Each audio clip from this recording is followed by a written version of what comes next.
சீரியல்களின் full எபிசோடுகளை Sun டிவியில் ஒளிபரப்பான உடனே எக்ஸ்க்ளூசிவாக சன் நெக்ஸ்டில் மட்டும் ஃப்ரீயா பாருங்கள். அவன் இன்ஸ்பெக்டர் பையங்கிறதுனால அவன் செஞ்சது தப்பு இல்லைன்னு ஆயிருமா? யாரா இருந்தாலும் சரி, இப்படி ஒரு காரியத்தை செஞ்சதுக்கு தண்டனை அனுபவிச்சுதான் ஆகணும். அதனால என்ன ஆனாலும் சரின்னு எஃப்ஐஆர் போட சொல்லி கட்டாயப்படுத்தினேன்.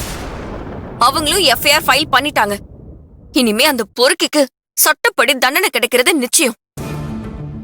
தேவையில்லாம நீங்க இந்த விஷயத்துல பயப்படுறதுல நியாயமே இல்ல. இதுக்கு மேல உங்களுக்கு பயமா இருந்தா நீங்க வேணா விலகிக்கங்க. நான் பூஜாவுக்கு என்ன பண்ணணுமோ அதை பண்ணி சட்டப்படி அவனுக்கு தண்டனை வாங்கி கொடுக்கறேன். கேட்டீங்களா? கேட்டீங்களா எல்லாரும்? எனக்கு பயமா? நான் விலகிக்கணுமா? இவங்க பாத்துப்பாங்களாம்.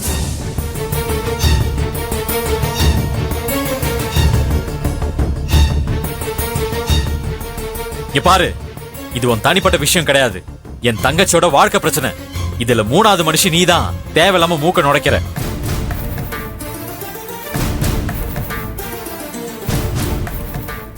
என் தங்கச்சிக்கு என்ன பண்ணணுமோ அதை நான் பண்ணிக்கிறேன்.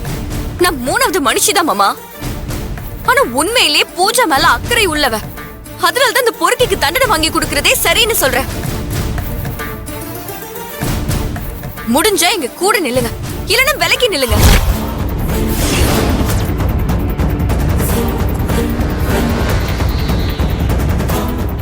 பாரு, நீ நினைக்கிற மாதிரி இது சாதாரண விஷயம் இல்ல. போலீஸ்காரங்க கிட்ட பிரச்சனை வைக்கிறது அன்னைக்கே நல்லது இல்லைன்னு சொன்னேன். அது நமக்கு தான் ஆபத்து. இப்ப அவர் பையன் மேல கேஸ் போட்டா அவர் நம்மள சும்மா விடுவாரா? நியாயம் நம்ம பக்கம் இருக்கும்போது அவரால என்ன செய்ய முடியுமாமா? என்னதான் அவர் பெரிய ஆளா இருந்தாலும் நீதின்னு ஒண்ணு இருக்குல்ல, அதுக்கு இருக்கிற வலிமையே வேற.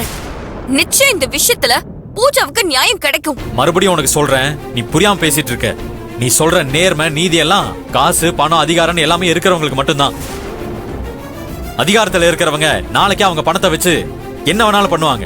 பூஜாவோட வாழ்க்கையவே அவங்க நினைச்ச நாசம் பண்ணிடுவாங்க. ஐயோ, இதெல்லாம் உனக்கு புரியாது.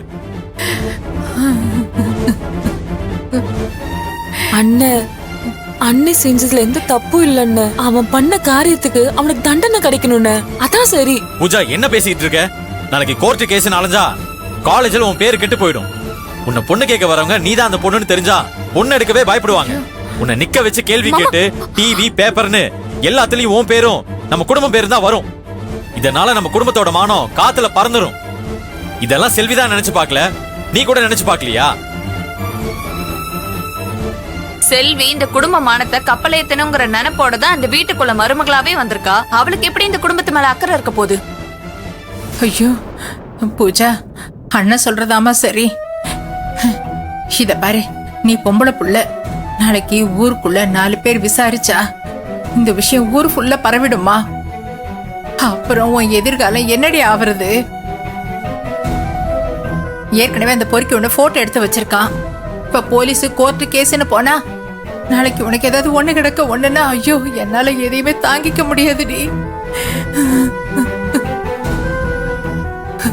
ஆமாம்மா, ஊர் உலகத்துல இந்த மாதிரி நிறைய பசங்க சுத்திட்டு திரியறானுங்கம்மா. நாம தான் கொஞ்சம் ஜாக்கிரதையா இருக்கணும்.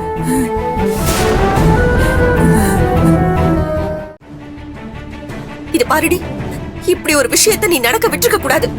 ஏதோ நம்ம கேட்ட நேரம் நடந்து தொலைச்சிருச்சு. இப்போ அதை பெருசு பண்ணி ஒண்ணுமே ஆக போறது இல்ல. இதுக்காக போலீஸ் ஸ்டேஷன் கோர்ட் அலைஞ்சனா நீ சின்ன பொண்ணுடி, உன் நிலைமை என்ன ஆகும் யோசிச்சு பாரு. என்ன நீங்களும் இப்படி புரியாம பேசுறீங்க? இப்ப எதுக்காக பயந்து பயந்து ஓடி ஒளிய போறீங்க? போலீஸ் ஸ்டேஷன்ங்கிறது நம்மள மாதிரி சாதாரண மக்களுக்கு நியாயம் கிடைக்கிறதுக்காக தான் இருக்கு. அங்க போன பிரச்சனை ஏன் பயப்படுறீங்க? இப்படி ஒவ்வொருத்தரும் பயந்து தப்பு செய்யறவன தண்டிக்காம விடுறதாலதான் இப்படிப்பட்ட கிரிமினல்லாம் பயம் இல்லாம சுத்திக்கிட்டு இருக்காங்க. தயவு செஞ்சு எல்லாரும் என்ன நம்புங்க. இதனால பூஜாவுக்கு எந்த ப்ராப்ளமும் வராது. எதா இருந்தாலும் நான் பாத்துக்கிறேன். நீ பார்த்த லட்சணத்தை தான் நாங்க பார்த்தோமே. கோயிலுக்கு போயிட்டு பத்திரமா பூஜாவை வீட்டுக்கு கூட்டிட்டு வர முடியல. சும்மா இப்படி ஒரு பிரச்சனையை இழுத்துட்டு வந்திருக்க. இதுக்கு அப்புறம் வேற நீ பூஜாவை போலீஸ் ஸ்டேஷன் கோர்ட்டு அது இதுன்னு நீ என்ன பண்ணுவேன்னு எங்களுக்கு தெரியாதா? சும்மா பெருசா வந்துட்டா நல்லது செய்யறதுக்கு. வேலு, எல்லாத்தையும் பார்த்துட்டு ஏன் இப்படி பேசாம நிக்கிறீங்க? தயவு செஞ்சு இவங்க கிட்ட சொல்லி கொஞ்சம் புரிய வைங்க. ஏங்க, புரிய வைக்க வேண்டியது அவங்களுக்கு இல்ல, உங்களுக்கு தான். அண்ணன் சொல்றதான் சரி.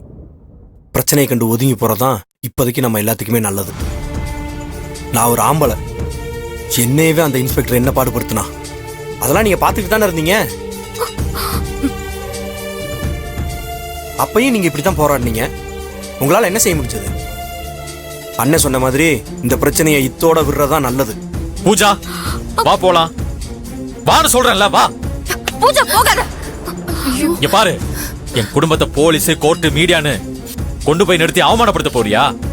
என் தங்கச்சி வாழ்க்கை கெடுக்கிறதா உன் நோக்கமா? என் தங்கச்சி வாழ்க்கை பிரச்சனை எதுவா இருந்தாலும் நான் தான் முடிவெடுப்பேன். நானே முடிவெடுத்துக்கிறேன். இந்த பிரச்சனை இதோட நிறுத்திக்கோ பூஜா.